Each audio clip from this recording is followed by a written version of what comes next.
verset 12 à 14. Regardez, écoutez.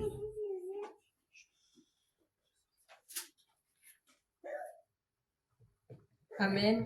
Colossiens 1, verset 12 à 14. Rendez grâce au Père qui vous a rendu. Écoutez bien, hein, la Bible dit de rendre grâce au Père. C'est par sa grâce que nous sommes aujourd'hui devenus ce que nous sommes.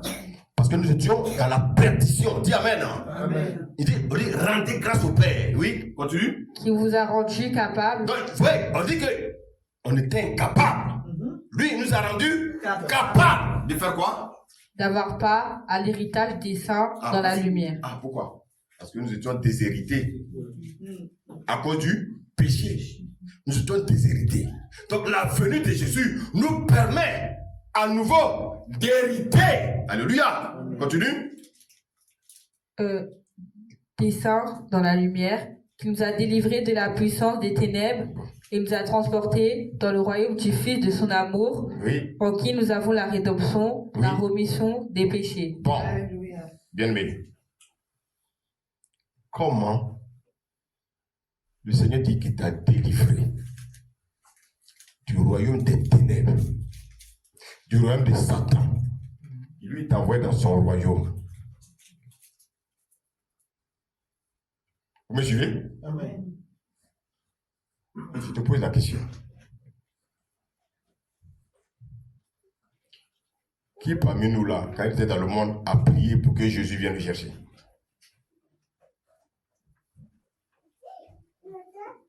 Nous avons vu tout à l'heure que le peuple d'Israël n'a pas prié pour sortir de l'Égypte. Qui parmi nous a prié pour sortir du monde? Qui? Dites-moi. Qui était dans le monde là? Le monde que vous aimez là? Qui peut dire, moi j'aime pas le monde, prier, puis venir à Christ? Ça n'existe pas. Celui qui vient me raconter ça, c'est un menteur. Alléluia. Amen. Alléluia. Amen. Le Seigneur dit, il dit qu'il t'a délivré. Il t'a fait sortir du royaume des ténèbres. Il t'a envoyé dans le royaume de la lumière. Bon. Amen. Maintenant, des faux prophètes, des faux pasteurs vont venir te dire que les liens de tes parents ont encore une influence sur toi. Il faut m'expliquer.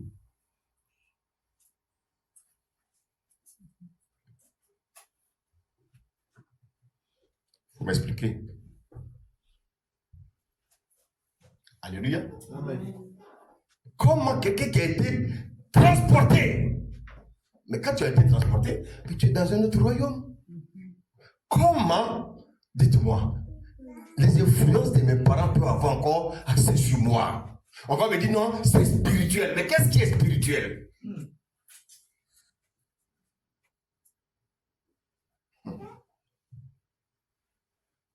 Alléluia. Sachez une chose. Quand le Seigneur nous a transportés, alléluia. Quand il nous transportait, on était là. On l'a vu nous transporter? Non. Il te décroît ça par la foi. Alléluia. Là, si tu mets le doute dans ton cœur, l'ennemi va te manipuler. Aujourd'hui, des pasteurs ont eu leur, si vous voulez, leur business par la délivrance. Ah oui, c'est à cause de tes parents que tu n'arrives pas à faire d'enfants. Oui, c'est à cause de tes parents que tu n'as pas à avoir de travail. Frère, c'est pas vrai.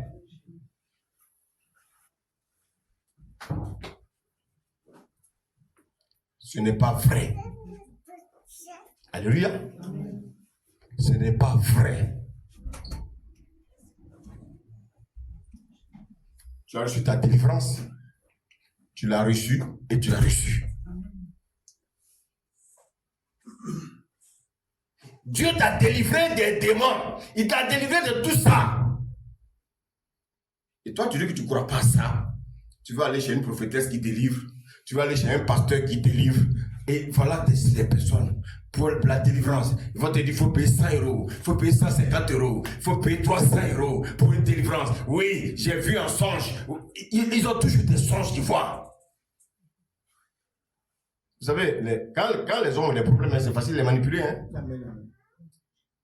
Nous, on ne veut pas la vérité, on ne veut pas les choses simples. Vous voyez, Le Seigneur nous demande de prêcher le message de la croix. Les gens ne veulent pas le message de la croix, ils veulent bien aimer autre chose. Des choses qui font plaisir à leur chair. Alléluia. Bon, maintenant, on vient de comprendre qu'en fait, nous avons été délivrés de les mains de Satan. Alléluia. Amen. Mais il y a une deuxième délivrance que nous, en tant que chrétiens, devons rechercher.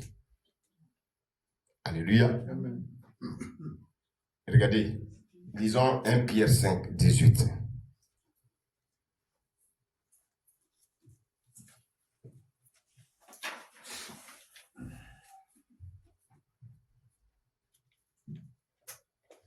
Pierre 5, 18.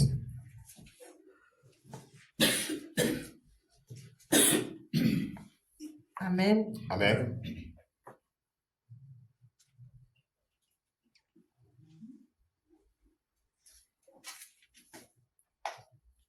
Il n'y a pas un Pierre 5. Il n'y a pas un Pierre 5, verset 8, je crois. Non, pas. Oui, verset 8, je crois. Amen. Soyez sobres. Voilà, excusez-moi. Donc 1 Pierre 5, 8, oui. Soyez sobres. Soyez sobres. Veillez. Veillez. Votre adversaire. Le diable. Rôde comme un lion rugissant. Bon, on va s'arrêter là. Bon, écoutez, on vous dit que nous avons été délivrés. Alléluia. Amen. On nous dit que nous avons été délivrés. On nous enseigne pour nous dire que celui de la main dans laquelle tu as été délivré, il n'est pas content. Qu'est-ce qu'il fait? Il rôde. Mais pourquoi il rôde? Parce qu'il veut encore te ravir.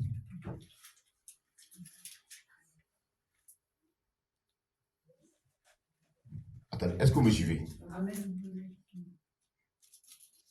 On vous dit, vous avez été libéré de la main de votre oppresseur.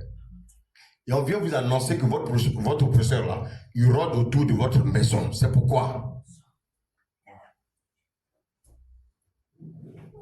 il n'est pas content. Parce que longtemps il te possédait. Et puis on t'a racheté. Il n'est pas content. Il va revenir prendre sa chose. Parce qu'il dit que c'est sa chose à lui. Alléluia. Maintenant, si toi maintenant, tu ouvres les portes. Si toi tu ouvres les portes et qu'il revient t'attaquer, ça encore c'est la faute de qui? Alléluia. Alléluia. Amen. Donc, il te dit, la Bible dit qu'il rôde. Mais dans sa manière de rôder, écoutez-moi bien, vous savez ce qu'il va faire? Il va t'attaquer dans tous les sens. Il va te tenter, il va créer des situations pour te faire tomber. Alléluia. Vous savez pourquoi? Il veut t'amener à régner Christ. Il va tout faire pour t'amener à régner Christ. Mais malheureusement, nous, qu'est-ce qu'on fait? On attribue ça aux démons, on attribue ça à ceci, cela. Frère, non. On dit qu'il rôde. Est-ce que vous savez que quand on accepte Jésus, écoutez-moi cette révélation que je vous donne. Quand vous acceptez Jésus, c'est maintenant qu'il faut commencer à pleurer.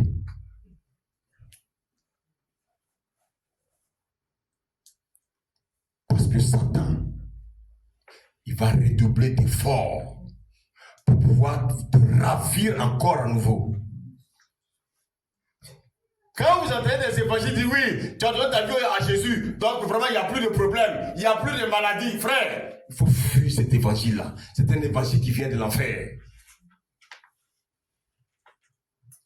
Quand on est chrétien, suivez-moi bien, les attaques seront toujours permanentes. Alléluia. Moi, je reçois les attaques tous les jours. Hein? Mais c'est pas parce que je reçois les attaques tous les jours que je vais dire que oui, j'ai des démons. Non. C'est pas parce que je reçois les attaques tous les jours que je vais dire que ouais, je ne suis plus à Jésus. Alléluia. Parce que ce que vous ne savez pas, c'est que Dieu nous a sauvés. Dieu continue de nous sauver et il nous sauvera. Amen. Amen.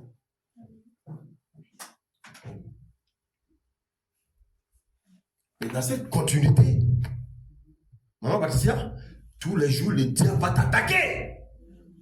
Et c'est pas parce qu'il t'attaque que tu n'es pas enfant de Dieu. C'est pas parce qu'il t'attaque que tu as dit non, moi j'abandonne. Dites-moi, le champion du championnat français là, parce qu'il est premier, il baisse les bras, on l'attaque plus. Mais toi tu es champion là, avec le Seigneur, mais le diable va t'attaquer. Simplement parce qu'il veut te ramener à ton point de départ. Simplement parce qu'il veut que tu retournes dans son royaume. Alors que tu as été délivré, mais il ne va pas te lâcher. Alléluia. Amen.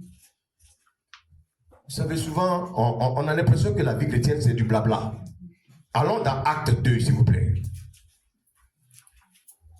Acte 2.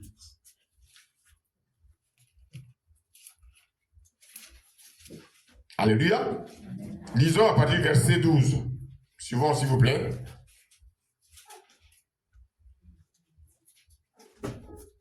Acte 2, non, acte 5, pardon, acte 5. Acte 5, à partir du verset 12. Amen. Oui. Beaucoup de miracles et de prodiges se faisaient au milieu du peuple par les mains des apôtres. Ils se tenaient tous ensemble au portique de Salomon, et aucun des autres n'osait se joindre à eux. Oui. Mais le peuple les louait hautement. Très bien. Le nombre de ceux qui croyaient au Seigneur, hommes et femmes, augmentait de plus en plus. Amen. Donc voici deux apôtres qui ont commencé à faire l'œuvre de Dieu. Vous voyez qu'ils prêchaient l'évangile. Quel est l'évangile qu'ils prêchaient? Ils prêchaient l'évangile de la croix. Alléluia. Non, regardez qu'est-ce qui va se passer. À cause du fait qu'ils faisaient l'œuvre de Dieu, quelque chose va se passer. On va sauter. Lis le verset 17. Mais cependant, le souverain sacrificateur et tous ceux qui étaient avec lui, savoir le parti des Sadducéens, se levèrent, remplis de jalousie, mirent la main sur les apôtres et les jetèrent dans la prison publique. Amen. Bon, écoutez, vous avez suivi. Hein. Dites-moi, les apôtres là, on les a mis en prison parce qu'ils ont volé, parce qu'ils ont tué des gens, parce qu'ils prêchent le message de la croix. Écoutez-moi bien, un pasteur qui prêche le message de la croix, s'il a 500 membres ou bien 200 membres dans son église, c'est qu'il ne prêche pas le message de la croix.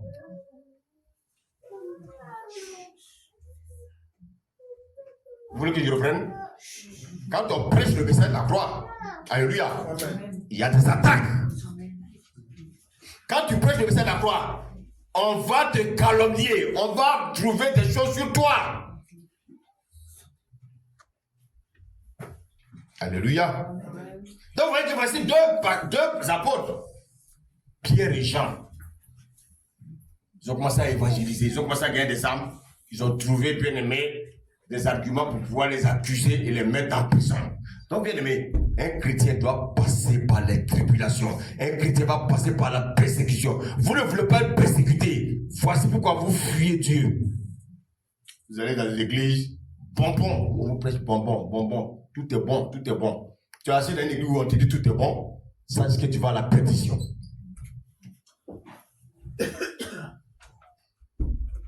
On va lire 2 Timothée 2, verset 8. 2 Timothée 2. Regardez ce que le Seigneur nous dit. Amen. Oui. Souviens-toi de Jésus-Christ, oui. issu de la postérité de David, Oui. ressuscité des morts, selon mon évangile, Continue. pour lequel je souffre jusqu'à être lié comme un malfaiteur. Oui, Paul dit, à cause de l'évangile de Christ, il souffre jusqu'à être lié comme un malfaiteur. Un pasteur qui ne souffre pas, un pasteur qui n'est pas persécuté, il n'a pas été envoyé par Jésus. Est-ce que vous m'avez compris? C'est la vérité. Écoutez-moi bien, je reprends. Qui veut m'entendre, qui m'entende. Si tu as une église où tout brille, tu as une église qui ne fait que se remplir, se remplir, se remplir. Ce pasteur n'est pas de Dieu.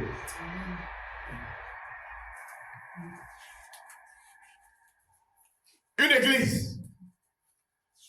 Alléluia. Amen. Je ne parle pas des églises où on est là pour rapporter, raconter leur vie. Je ne parle pas de ça. Je suis en train de parler de l'évangile pur. Quand l'évangile est prêché,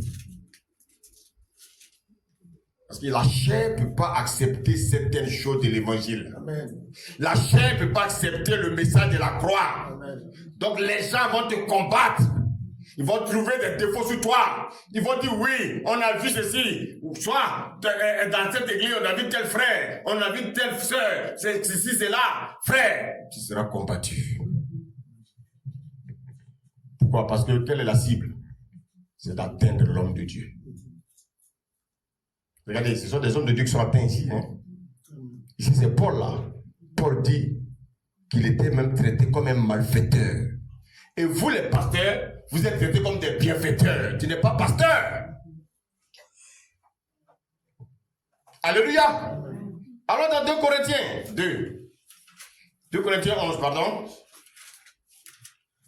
2 Corinthiens 11.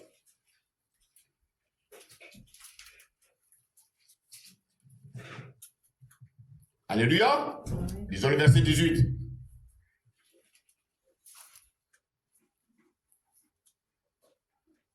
Puisqu'il en est plusieurs, Oui, continue, hein? Oui. se glorifier selon la chair, je me glorifierai aussi. Car vous vous supportez volontiers les insensés, vous qui êtes sages. Si quelqu'un vous a servi, si quelqu'un vous dévore, si quelqu'un s'empare de vous, si quelqu'un est arrogant, si quelqu'un vous frappe au visage, vous le supportez. J'ai honte de le dire, nous avons montré de la faiblesse. Continue. Cependant, tout ce que je peux oser, quelqu'un, je parle en insensé, moi aussi je l'ose. Sont-ils hébreux? Moi aussi. Sont-ils israélites? Moi aussi. Sont-ils de la postérité d'Abraham? Moi aussi. Sont-ils ministres de Christ? Je parle en termes extravagants, je le suis plus encore, pour les travaux, bien plus pour les coups, bien plus pour les emprisonnements. Pour le coup, pour les emprisonnements. Bien plus. C'est le grand Paul, hein? Paul, le grand apôtre. Paul a connu des coups. Paul a connu des emprisonnements. Alléluia. Alléluia. Amen. Mais regarde, lis la suite. Il était même quoi? Souvent Bien plus souvent en danger de mort. en danger de mort. C'est-à-dire, permanemment, il était en danger de mort. Verset 25. 3 fois j'ai été battu de verge. 1 fois j'ai été lapidé. Fou. 3 fois j'ai fait naufrage. Bon, je vous pose la question. Paul, c'est pas un chrétien. Amen. Et pourquoi il souffre? Pourquoi il souffre? Vous voulez être chrétien sans souffrir. Je vais vous faire une révélation. Vous savez quel est le signe pour montrer que vous êtes chrétien? C'est la souffrance. Vous voulez que je reprenne? Amen. Vous savez quel est le signe qui doit montrer que vous êtes chrétien? C'est les persécutions. Vous savez le signe qui montre que vous êtes chrétien? C'est les injures. Vous savez le signe qui vous montre que vous êtes chrétien? Quand des gens qui vous appellent frère, des gens qui vous ont même appelé papa, vous abandonnent. Ça veut dire que vous êtes véritablement un chrétien. Vous savez le signe pour montrer que vous êtes un chrétien, c'est lorsque, à cause de l'évangile, tu as des ennemis.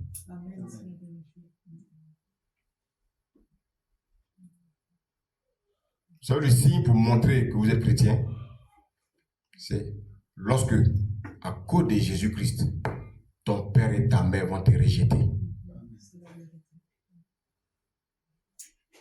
Si tes parents t'aiment encore, alors que tu commences à aller à l'église et tu sais leur pratique, s'il n'y a pas la guerre entre vous, c'est que tu n'es pas encore chrétien. Est-ce que je me fais comprendre?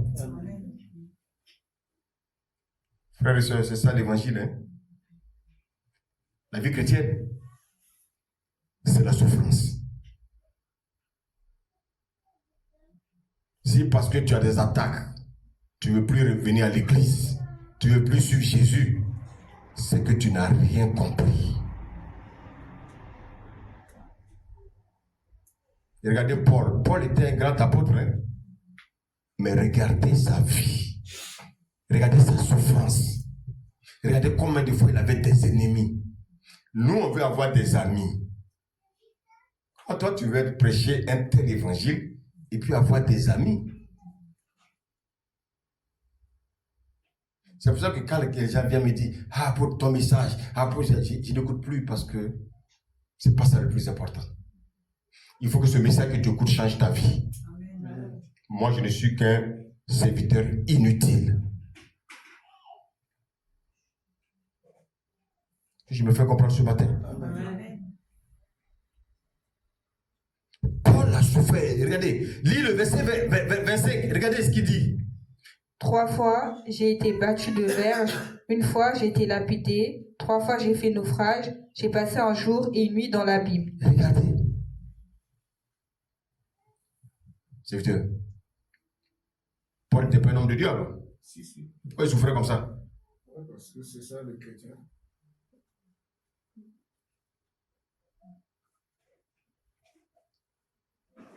Stéphanie, voici l'évangile. Donc tout ce qu'on écoute sur Internet là, il faut arrêter. Parce que ça va vous amener en enfer. Alléluia. Amen. Écoutez, moi, je peux changer l'évangile. Hein. Est-ce que c'est difficile pour changer l'évangile? C'est pas difficile.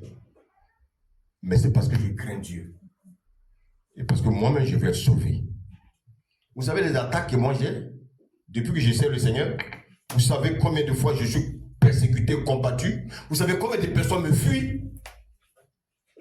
Combien de personnes me fuient.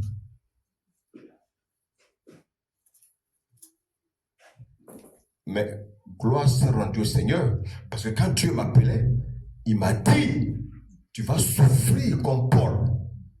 Il m'a dit, lis l'histoire de Paul. Et je ne suis pas surpris. Et ça veut dire que je suis dans la vérité.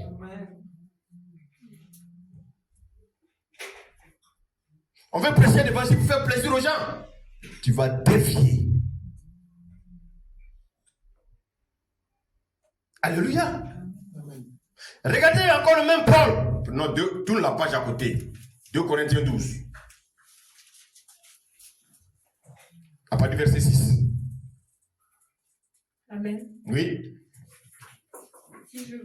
Si je voulais me glorifier, je ne serais pas un insensé, car je disais la vérité, mais je m'en abstiens, afin que personne n'ait à mon sujet une opinion supérieure à ce qu'il voit en moi ou à ce qu'il entend de moi. Continue. Et pour que je ne sois pas enflé d'orgueil. Pour que je ne sois pas enflé d'orgueil, donc un homme de Dieu doit être humble.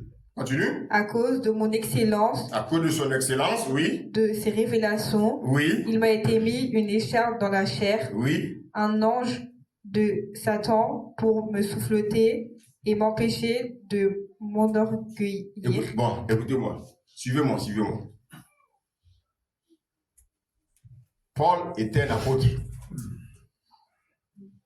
Il priait pour les malades. Les malades guérissent. Les paralytiques s'élevaient. Alléluia. Amen. Paul était lui-même malade.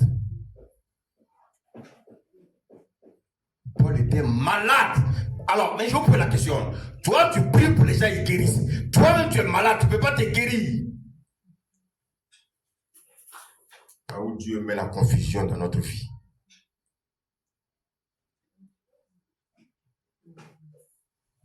Paul était malade, hein? Paul était très malade. Paul, il était même rejeté à cause de sa maladie. Mais le même Paul qui est malade, il prie pour les malades guérissent. Mais Dieu est-il juste? Pourquoi Dieu fait ça? Mais Seigneur, tu utilises le malade pour guérir les malades. Paul criait, écoutez-moi bien, Paul criait chaque jour, il criait, oh Seigneur, oh il pleurait, il passait son temps à pleurer, Paul, oh. Paul passait des nuits blanches à pleurer, oh Seigneur, Seigneur, Seigneur, Seigneur. Paul passait des nuits blanches à crier.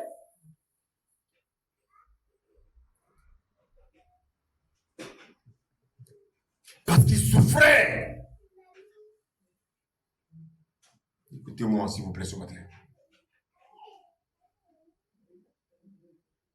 Comment toi, tu pries pour les malades guérissent, mais toi-même tu es malade et tu dis tu es apôtre, Paul.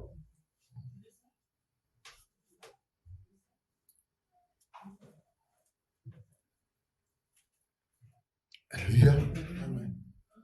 Regardez ce qu'il dit au verset 3, au verset 8. Écoutez s'il vous plaît.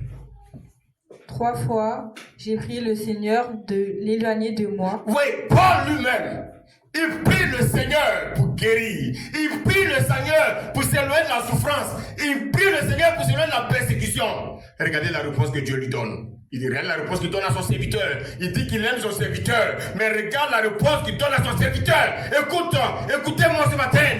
Lis-moi le verset 9. Et il m'a dit, ma grâce te suffit. Ma grâce te suffit, oui. Car ma puissance s'accomplit dans la faiblesse. Est-ce que tu peux acclamer le Seigneur ce matin? Est-ce que tu peux acclamer le Seigneur ce matin?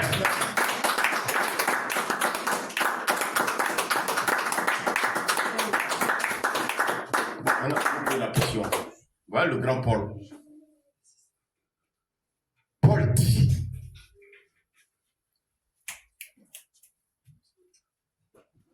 Paul dit, alléluia,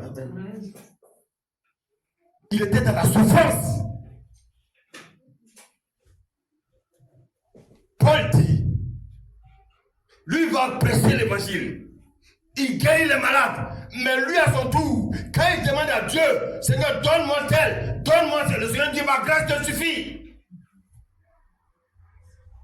Vous priez un sujet, des sujets, Dieu n'exauce pas, vous retournez dans le monde, vous retournez dans vos anciennes pratiques. Mais vous êtes vraiment des insensés chrétiens.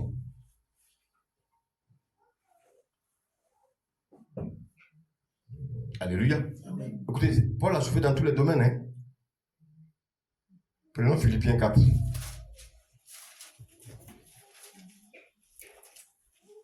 Philippiens 4. Disons à partir du verset 11.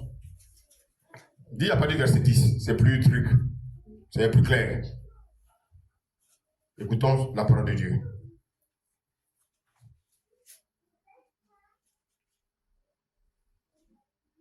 On y va rapidement. Amen. Amen. Philippiens 4, verset 10, c'est ça? Oui. J'ai éprouvé une grande joie dans le Seigneur de ce que vous avez pu enfin renouveler l'expression de vos sentiments pour moi. Vous y pensez bien, mais l'occasion vous manquait. Ce n'est pas en vue de mes besoins que je dis cela, car j'ai appris à être content de l'état où je me trouve. Vous savez, Paul, il y a des moments où il avait vraiment des besoins. Paul souffrait, comme tout homme de Dieu. Les véritables, je ne parle pas des véritables, je ne parle pas des spectaculaires, bien aimés, des pasteurs en stars, je ne parle pas de ça. Je suis en train de parler des vrais hommes de Dieu qui sont cachés. Alléluia. Le monde n'en parle même pas. Ils sont cachés parce que, bien aimés, ils ont choisi l'évangile de la croix. Quand il avait des besoins, les gens même de l'église refusaient mais souvent de l'aider. Et Paul, il n'a jamais murmuré. Alléluia. Regardez la suite, ce qu'il dit. Je sais vivre de l'humiliation. Il dit, je sais vivre l'humiliation. Donc, ça veut dire qu'un chrétien peut être humilié. Alléluia. Quand un chrétien dit oui, non, moi, je ne peux pas demander pardon parce que c'est comme a fait, c'est trop mal, mais tu n'as rien compris. On dit de demander pardon. Tu as des problèmes pour demander pardon. Et tu dis que tu es chrétien. Non, elle m'a tellement humilié. Elle m'a tellement humilié. Oui, mais on t'a humilié parce que tu es chrétien. C'est notre position, c'est notre identité d'accepter l'humiliation. Si tu ne sens pas quelque chose, laisse tomber. Alléluia. Chrétien, il faut savoir que l'humiliation, ça fait partie de ton identité. On continue la lecture? Et je sais vivre dans l'abondance. Ah, donc en fait, un chrétien, quand il n'y en a pas, il vit.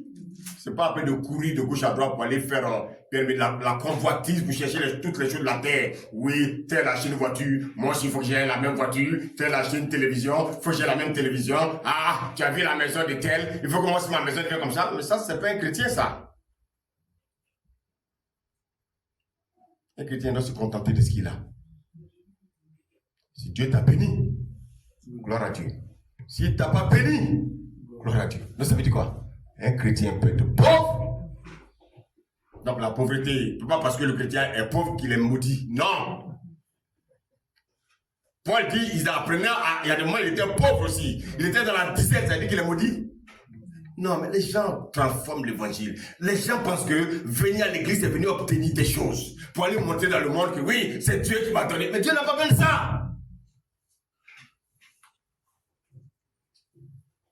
Avez-vous entendu? Paul dit, il sait vivre dans la disette. Il sait aussi vivre dans la potence. S'il y en a, gloire à Dieu. S'il n'y en a pas, gloire à Dieu. Il y a combien de chrétiens qui bénissent Dieu quand ils sont pauvres? Il y a combien de chrétiens qui bénissent Dieu quand ils sont dans des problèmes? Il y a combien de chrétiens qui bénissent Dieu, bien aimé, quand ils sont malades?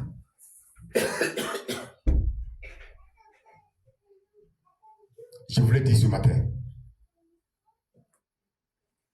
Je voulais que vous reteniez cela. Ce n'est pas parce que Dieu nous a délivrés. Alléluia. Amen. Des belles manières de vivre de nos parents. Du péché, la loi. La loi du péché et de la mort. Alléluia. Ce n'est pas parce que Dieu nous a délivrés de nos propres péchés. Ce n'est pas parce que Dieu nous a délivrés de Satan que Satan ne va pas nous attaquer. Quelqu'un me suit? Amen. Donc on va connaître des moments difficiles. On va connaître des moments de bonheur. Mais écoute-moi bien, tu peux recevoir le bonheur le matin et le soir le diable va t'attaquer. Mais dites-moi, est-ce que c'est difficile ça? Chrétiens, nous aurons des tribulations. Nous aurons bien des attaques jusqu'à la fin. Alléluia. Jusqu'à ce que Jésus revienne. Amen. Alléluia. Amen. Alléluia. Amen. Maintenant, comment je peux me délivrer de cette deuxième forme de délivrance? Amen. Amen. Simplement la vie de piété. Est-ce que depuis vous voyez que je vous demande à quelqu'un de jeûner, prier? Je demande à quelqu'un de jeûner, prier? Non. Quand le diable t'attaque, vis une vie de piété. Alléluia. Maintenant, tu montres au diable ta position. Tu montres au diable ton identité en Christ. Tu rappelles au diable. Alléluia. Amen. Ce que Christ a fait où? À la croix. À la croix. Voici ta prière. Oh non, je te combats. Je te combats. Toi qui es dans la forêt. Toi qui... Non, toi, le Seigneur t'a amené dans son royaume. Et toi, tu retournes encore dans les forêts pour combattre les démons. Oh, je m'en vais chercher mon enfant qui est caché, mon enfant qui est dans l'eau, dans l'eau. tu es devenu maintenant un marin. Un démoniaque. Toi, tu rentres dans l'eau pour aller chercher ton enfant qui est là. Vous voyez, c'est-à-dire on a ridiculisé les chrétiens. Rappelle simplement aux chrétiens ta position. Alléluia. Tu es maintenant un enfant de Christ. Rappelle au diable, écoute-moi bien. La maladie, j'ai obtenu la guérison à la croix.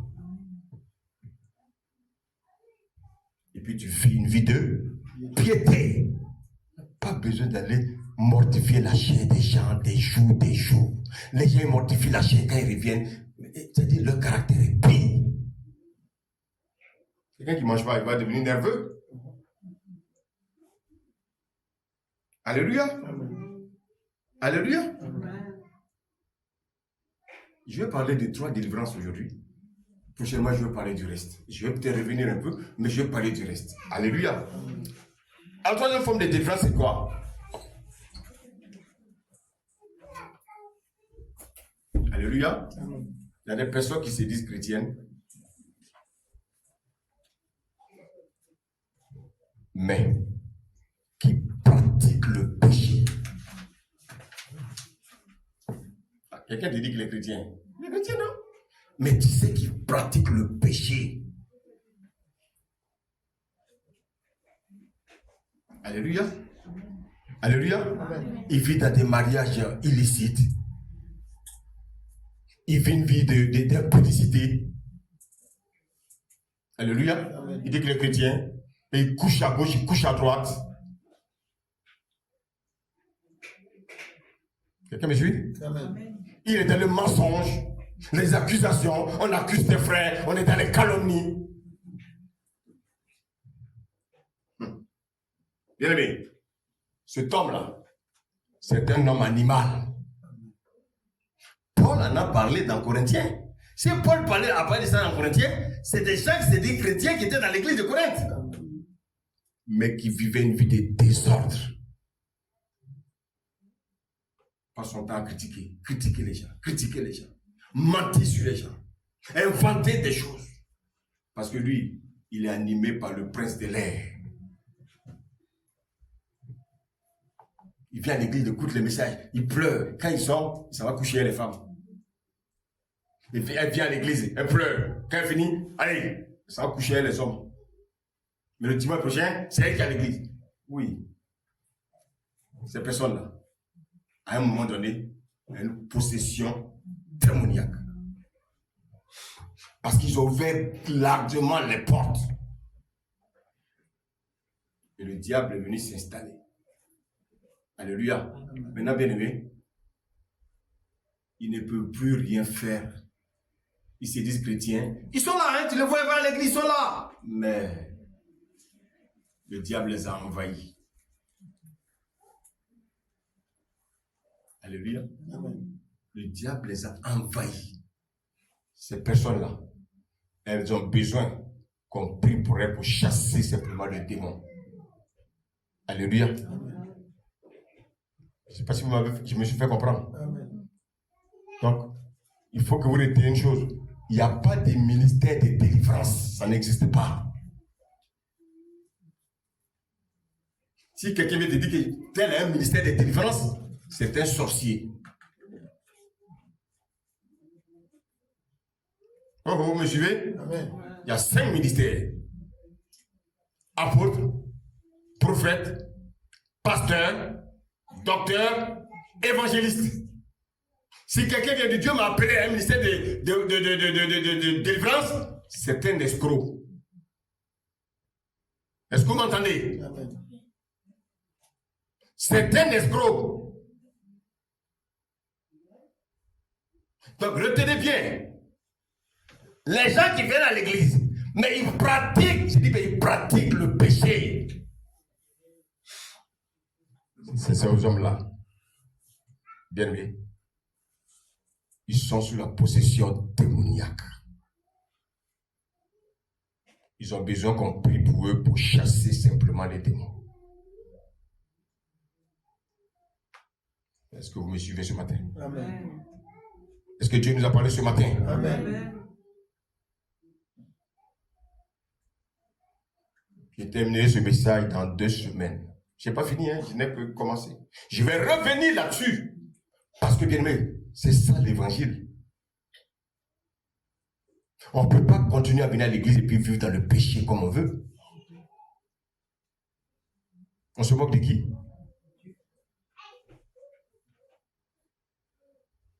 Un chrétien, c'est une position. Dieu dit t'as transporté du royaume du péché. Il te transporte du royaume du péché. Toi, tu viens dans son royaume et tu continues encore à pécher.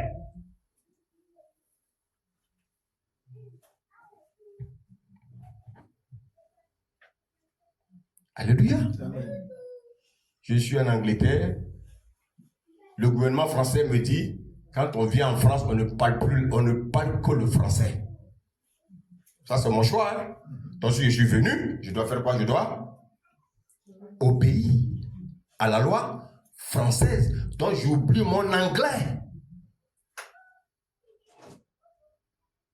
Dieu te transporte du royaume du péché. Toi, tu viens, tu es dans le royaume de Dieu où il n'y a pas de péché. Toi, tu viens, tu pêches. Donc, tu vas faire appel à qui? Appel au diable. Les démons vont venir maintenant t'envahir. Voici quoi, bien-aimé. Tu vois les gens, ces personnes-là, comme ils viennent à l'église, ils accusent qui? Les grands-parents.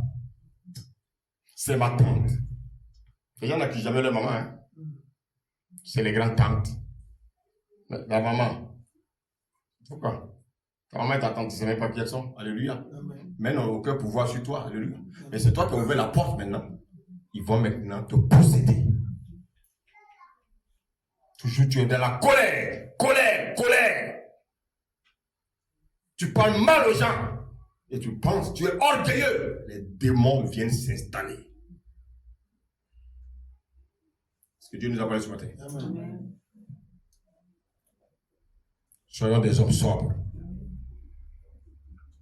Dieu nous aime tous. Alléluia. Amen. Parce qu'il veut venir chercher une église sans tache ni ride. Est-ce que quand il viendra, auras-tu encore des taches, des rides? Je ne veux pas. Voici quoi, bien-aimé. Tu dois soigner ta vie chrétienne. Alléluia. Amen. Sois un véritable enfant de Dieu.